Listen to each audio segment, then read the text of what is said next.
आज हम अपने आधुनिक हिंदी ज्ञान सागर चैनल के माध्यम से कक्षा 12 के छात्र छात्राओं को हिंदी विषय की जानकारी दे रहे हैं।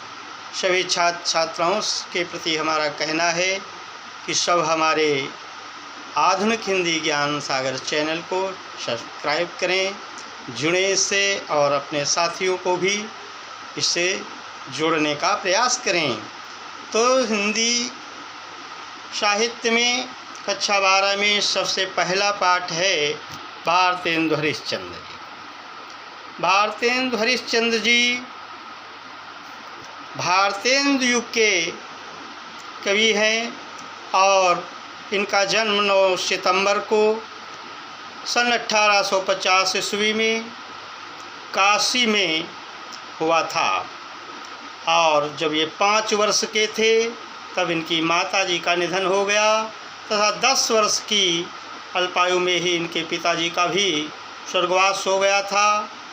आपने 35 वर्ष की अल्पायु में ही 100 से ज़्यादा गद्य पद्य की रचनाएं की है।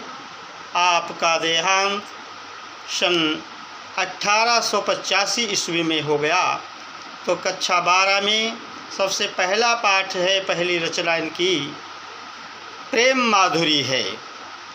जो प्रेम माधुरी शीर्षक के माध्यम से भारतेंदु जी ने बताया है कि ये साधना का मार्ग बड़ा कठिन है, इस पर बिरले ही लोग चल पाते हैं, सबके बस की बात नहीं है। इसमें एक नायिका जो है वो बड़ा ही परेशान है, उसकी विरह दशा का वर्णन इसमें किया जा रहा है और इसकी इस विरह दशा को देख करके सारे ब्रजवासी उससे पूछते हैं कि तुम्हारी क्या बीमारी है, क्या रोग है। अब वह विरहिणी नायिका अपने दिल का हाल किससे कह सकती है, भला कैसे बता सकती है। तो वह यही सोचकर केवल संतुष्ट हो जाती है कि ये सारे ब्रजवासी जो हमसे पूछते हैं कि तुम्हारे कौन सा रोग है, क्या बीमारी है, तो यह सोचकर संतुष्ट होती है कि ये सारे ब्रजवासी पागल हैं जो बेकार में हमसे इस बात का प्रश्न करते हैं। भला बताओ हम इनसे क्या कहें कि हमारे कौन सी बीमारी है, कौन सा रोग है और इसे दूर करने का क्या उपाय है। तो पहला पद है मार्ग। तो इस शीर्षक में बताया गया है कि प्रेम मार्ग बड़ा ही कठिन है, बिरले ही इस मार्ग पर चल पाते हैं। मार्ग प्रेम को समझे हरिचंद यथार्थ होते यथा है। लाभ के छोड़ पुकारन में बदनाम ही होने की सारी कथा है। जानत है जिए मेरो भली विधि और उपाय सबे बिरथा है। बावर है ब्रज के सिगरे मुही नाह के पूछत कौन बिता है। मार्ग प्रेम को समझे हरिचंद यथार्थ होते यथा है। हरिश्चंद्र कवि कहते हैं कि प्रेम मार्ग बड़ा ही कठिन है। प्रेम क्या है और प्रेम मार्ग क्या है, इसकी वास्तविकता को जानना बड़ा कठिन है। प्रेम के बारे में कहते हैं कि लाभ कछून पुकारन में बदनाम ही होने की सारी कथा है। अगर हम प्रेम की बातों को कहना प्रारंभ करें, प्रेम कहानी बताने लगें, तो इन प्रेम की बातों को बताने से कोई लाभ नहीं है। इन प्रेम की बातों को कहने में केवल बदनामी ही हाथ लगती है, इसके सिवाय और कुछ नहीं मिलता है। इसलिए प्रेम की बातों को कहने से कोई फ़ायदा नहीं है। और जानत है जिये मेरो बलि विधि, और उपाय सबे वृथा है। गृहिणी नायिका कहती है कि मेरे हृदय की बात को कौन जानता है? इस बात को तो कहते जानत है जिय मेरो भली विधि, इस चीज़ को तो केवल मेरा ही हृदय जान सकता है कि मुझे कौन सी बीमारी है, कौन सा रोग है और उसे दूर करने का क्या उपाय है। जब तक मुझे वो नायक नहीं मिलेगा तब तक इसको दूर करने के लिए चाहे जितने उपाय किए जाएं वो सारे उपाय बेकार हैं। और ये हमें जितने भी ब्रजवासी हैं जो हमसे पूछते हैं कि तुम्हारे कौन सा रोग है, कौन सी बीमारी है, तो भला बताओ हम इनसे क्या बताएं कि हमें कौन सी बीमारी है, क्या रोग हमारे है और उसे कैसे दूर किया जाता है। कि बावर हैं ब्रज के सिगरे मुही, नाह के पूछती कौने भी था है। ये सारे ब्रजवासी मुझे पागल जैसे लगते हैं जो बेकार में मुझसे पूछते हैं कि तुम्हें कौन सी बीमारी है। अब भला बताओ इनसे मैं कैसे बताऊं अपने दिल का हाल। ऐसा वह नायिका कहती है। इस पद में वियोग श्रृंगार है और भारतेंदु हरिश्चंद्र जी ने इसमें ब्रजभाषा का प्रयोग किया है और विरहिणी नायिका की विरह दशा का चित्रण किया गया है कि नायिका परेशान है, अगर उसका नायक मिल जाए तो उसके सारी बीमारी दूर हो जाएगी, अन्यथा चाहे जितने उपाय किए जाएं उसका यह रोग, उसकी यह बीमारी किसी भी उपाय से दूर नहीं हो सकती है।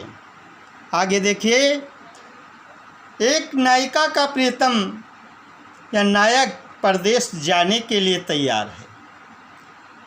अब वह नायिका अंतर्द्वंद में फंसी हुई है कि हम अपने प्रियतम को परदेश जाने दें या न जाने दें। उसी का वर्णन किया है भारतेंदु हरिश्चंद्र जी ने कि रोक ही जो तो ये मंगल होए, और प्रेम न से जो कहे पिय जाए।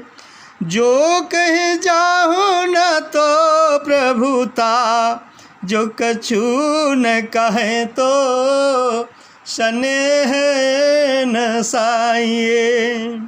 और जो हरिचंद कहे तुमरे बिन जी है न, तो यह क्यों पति आइए। तासो पयान समय तुमरे हम, का कहे आपे हमें समझाइए। अब नायिका वो दुविधा में पड़ी हुई है क्योंकि उसका प्रियतम जो है पति परदेश जाने के लिए तैयार है। तो कहते हैं रोक ही जो तो अमंगल होई, और जो प्रेम नशे जो कहे पिए जाइए। अब कह रही है वो सखी नायिका कि अगर हम अपने पति से कहते हैं कि तुम्हें परदेश नहीं जाना है, परदेश जाने से रोकती हैं, तो अपशकुन होता है, अमंगल होता है। क्योंकि किसी के जाने के वक्त टोकना अपशकुन होता है, इसलिए हम इनको रोक भी नहीं पा रही हैं। और जो कहें प्रेम नशे जो कहें पिए जाइए। और अगर हम ये कहती हैं कि हे प्रीतम ठीक है, अगर तुम परदेश जा रहे हो तो चले जाओ, तो ये हमसे यही समझेंगे कि हमसे प्रेम नहीं करती, प्रेम नष्ट हो रहा है। और जो कहे जाहु न तो प्रभुता, जो कछु न कहे तो स्नेह न साइए। और फिर कहती है नायिका, अगर हम ये कह दें कि नहीं तुमको कहीं नहीं जाना है, परदेश परदेश घर में बैठो, तो ये यही कहेंगे कि हमारे ऊपर अधिकार जमा रही हैं, स्वामित्व दिखा रही हैं। और जो कुछ ना कहें तो इसमें भी यही समझेंगे हमारे प्रीतम कि हमसे प्रेम नहीं करती हैं, इसीलिए हमसे कुछ जाने के वक्त नहीं कह रही हैं कि हम जाएं कि ना जाएं।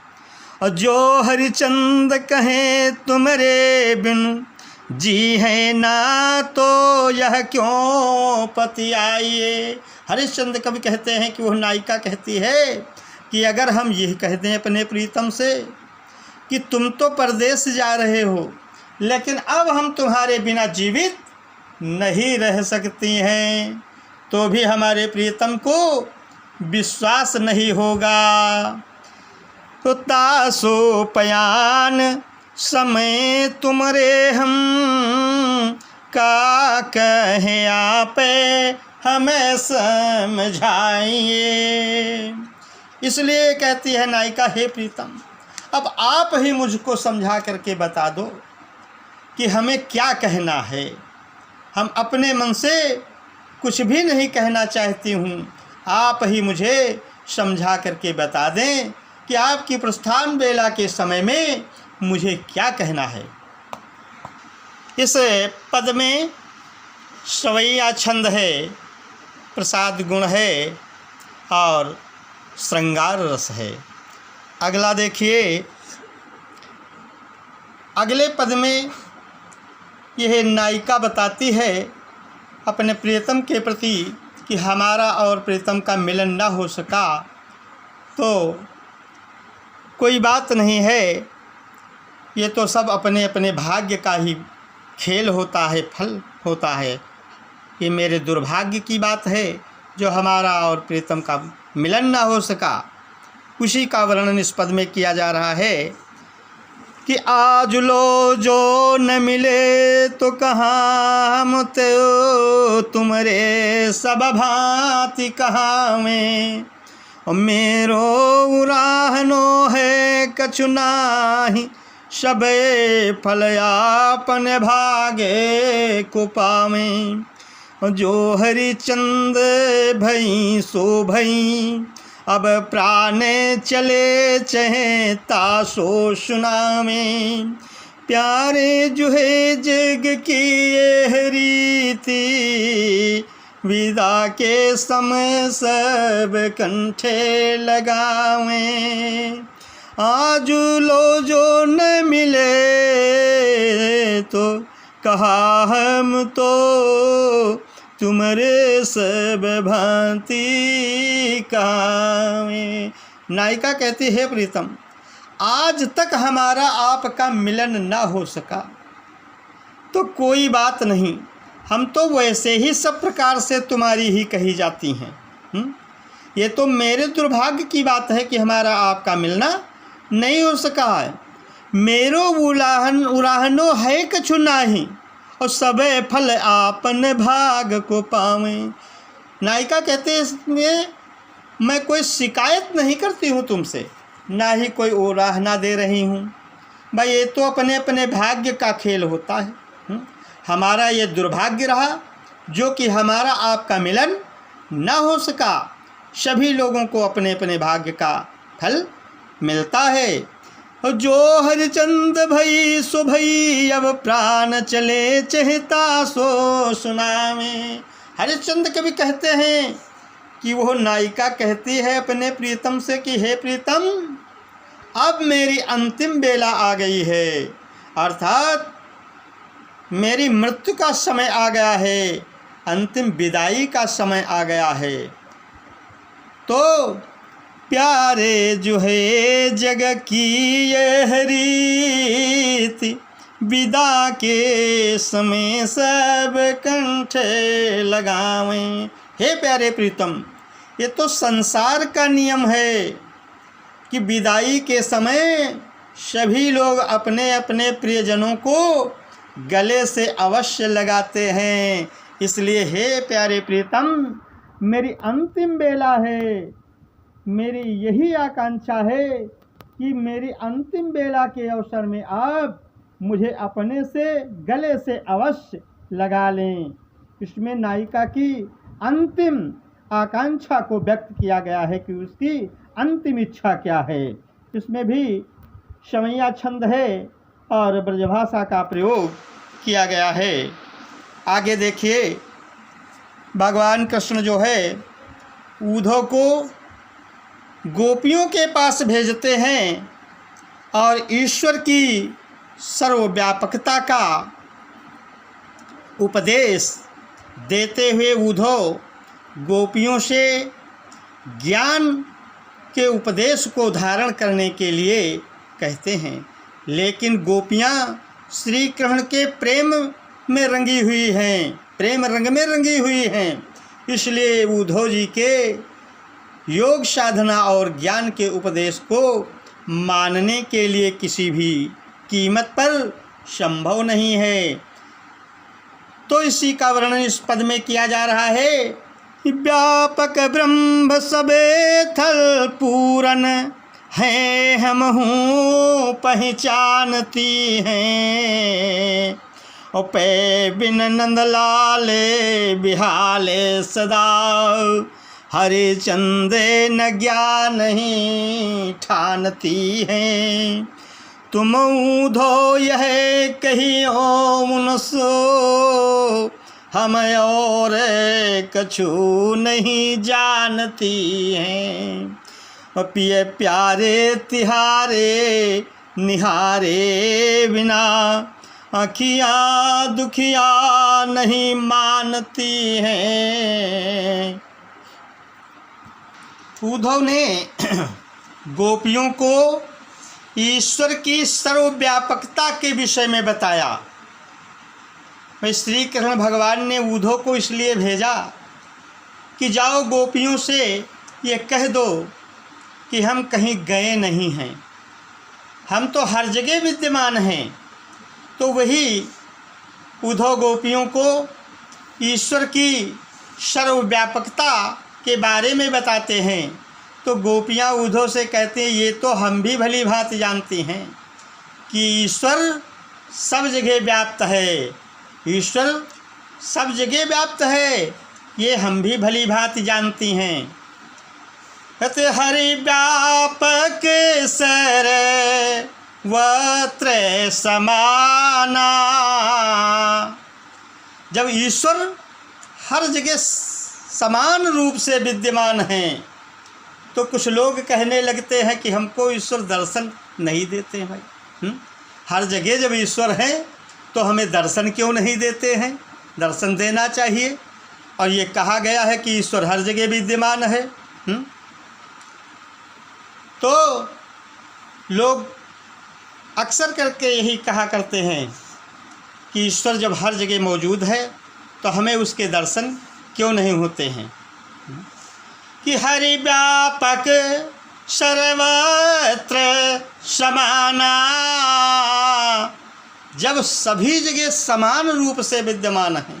ऐसा भी नहीं कि मंदिरों में और अन्य तीर्थों में ज़्यादा देर तक भगवान रुकते हैं, वहीं जाए तो दर्शन हो। वो तो सभी जगह समान रूप से है, तो फिर दर्शन क्यों नहीं होते हैं? दर्शन कब होंगे? कि हरि व्यापक सर्वत्र समाना, और प्रेम ते होई प्रगट में जाना। ईश्वर तभी दर्शन देते हैं जब ईश्वर के प्रति सच्चा प्रेम होगा। जिस साधक के अंदर ईश्वर के प्रति सच्ची प्रीति होगी तभी उसको ईश्वर दर्शन देंगे। ऐसे दर्शन नहीं दे सकते हैं। चाहे जितनी देर पूजा पाठ करो, चाहे जितनी देर माला फेरो, जब तक सच्चा प्रेम नहीं होगा तब तक ईश्वर तुम्हें दर्शन नहीं दे सकते हैं। कहते माला फेरते जुग गया, फिरा न मन का फेर, कर का मन का डार दे, मन का फेर। बहुत से लोग 2-2, 3-3 घंटे माला जपते हैं, लेकिन माला फेरत युग गया, युगों बीत गया, लेकिन मन में बदलाव नहीं हुआ, मन में कोई परिवर्तन नहीं हुआ। तो माला फेरत युग गया, फिरा न मन का फेर। तो कर का मन का डार दे और मन का फेर। ये हाथ में जो माला फेर रहे हो, इसको तुम फेरना बंद कर दो। मन में मन रूपी माले को तुम जपो, मन में ईश्वर का स्मरण करो। सच्चे दिल से जब भगवान का स्मरण करोगे तभी भगवान तुम्हें दर्शन देंगे। तो एक गोपियों को उद्धव जी बताते हैं कि ईश्वर हर जगह व्याप्त है। तो गोपियाँ इस बात को मानने के लिए तैयार हैं। कहती इस बात को तो हम भी जानते हैं कि ईश्वर सभी जगह मौजूद है, लेकिन हम तुम्हारे इस ज्ञान और योग साधना के उपदेश को स्वीकार नहीं कर सकती हैं। क्यों? क्योंकि गोपियाँ कहती हैं कि पे बिना नंद लाले बिहाले सदा, हरिचंद न ज्ञान ठानती हैं। हमारा मन श्री कृष्ण के बिना बेचैन है, बेहाल है। या तो पहले आप कोई ऐसा उपाय बताएं कि हमारा मन शांत हो, और जब तक हमारा मन शांत नहीं होगा तब तक हम तुम्हारे इस ज्ञान के उपदेश को किसी कीमत पर स्वीकार नहीं कर सकती हैं। तो गोपियाँ कहती हैं उद्धव तुम जा करके श्री कृष्ण से इतना मेरा संदेशा कह देना। तो गोपियाँ क्या संदेश रूप में उद्धव से कहकर भिजवाती हैं कि तुम उद्धव यह कहियो उनसो, हम और कछु नहीं जानती हैं। हे उद्धव तुम जा करके श्री कृष्ण से कह देना कि हम गोपियाँ और कुछ नहीं जानती हैं, और किसी भी बात को भी हम मानने के लिए किसी कीमत पर तैयार नहीं होती हैं। क्योंकि पिय प्यारे तिहारे निहारे बिना, अखियाँ दुखियाँ नहीं मानती हैं। कह देना कि गोपियों ने कहा है कि वो कहते हैं कि जब तक मुझे प्रियतम कृष्ण के दर्शन नहीं हो जाएंगे तब तक मुझे किसी भी प्रकार चैन नहीं मिल सकती है। ये प्यारे तिहारे निहारे बिना, अखिया दुखिया नहीं मानती हैं। मेरी आँखों को ऐसी आदत पड़ गई है। गोपियाँ कहती हैं कि उद्धव से कि हे उद्धव तुम कृष्ण के पास जाना तो मेरी तरफ से यह जरूर कह देना कि गोपियाँ कह रही थी कि मेरी आँखों को कुछ ऐसी आदत पड़ गई है, जब तक प्रियतम कृष्ण के दर्शन नहीं कर लेती हैं तब तक मेरी आँखों को किसी भी प्रकार चैन नहीं पड़ती है। इसलिए शायद वो मेरी विरह पीड़ा से परिचित हो जाएं तो मुझे दर्शन के लिए मथुरा से ब्रज लौट आएं। इसमें गोपियों की विरह दशा का वर्णन किया गया है, वियोग श्रृंगार है और शवैया छंद है, ब्रज भाषा है। प्रिय छात्रों, आप सब लोगों के आगे बोर्ड परीक्षा भी होने वाली है और इसलिए हमारा आप लोगों के प्रति ये कहना है कि मेरे इस हिंदी विषय को ध्यान से सुनिए और भली भांति इसको हमारे आधुनिक हिंदी ज्ञान सागर चैनल के माध्यम से पढ़ने की कोशिश करें और इसे सब्सक्राइब करें तथा इससे जुड़ें, अपने दोस्तों को भी जोड़ें, जिससे आप अच्छे नंबरों से आगामी परीक्षा में उत्तीर्ण हो, आपका भविष्य उज्जवल हो, आपके विद्यालय का भी नाम रोशन हो। यद्यपि आजकल अंग्रेजी का युग चल रहा है, अंग्रेजी विषय पर लड़के ज़्यादा ध्यान देते हैं, हिंदी को हिंदी कह करके नकार देते हैं।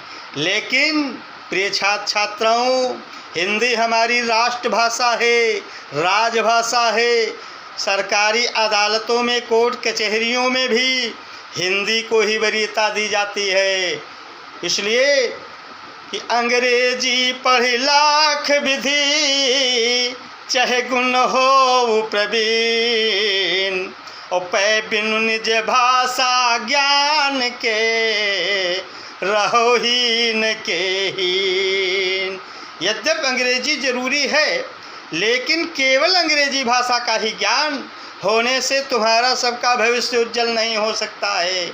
जब तक तुम सबको हिंदी भाषा की पूर्ण जानकारी नहीं होगी, तब तक तुम्हारा ज्ञान अधूरा माना जाएगा। इसलिए हमारा प्रिय छात्र छात्राओं, आप सब लोगों के प्रति कहना है कि हिंदी विषय पर भी आप लोग जोर दें और हमारे आधुनिक हिंदी ज्ञान सागर चैनल के माध्यम से जुड़ें और अपने दोस्तों को भी जोड़ करके उत्तम ज्ञान को हासिल करने की कोशिश करें। यही मेरी कामना है कि आप लोगों का भविष्य उज्जवल बने, अच्छे अंकों से उत्तीर्ण हो, अपने नाते रिश्तेदारों में आपका नाम हो, आपके गांव में, परिवार में, राष्ट्र में आप एक उन्नतशील नागरिक बने। धन्यवाद। अगले